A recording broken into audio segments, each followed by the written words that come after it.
ஐயோ அத்து கச்சரா பாய்க்கோ என் கல்யாண சாமா போச்சு உலகார பாவி மூணுத்தி அறுத்து வாயில போட்டு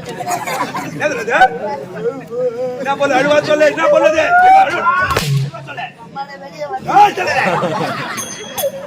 வந்து வச்சுக்கிறா பாவி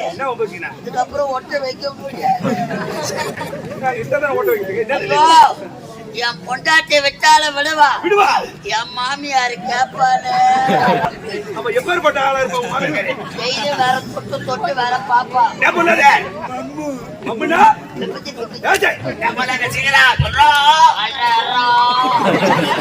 வெள்ளி அண்ணா கை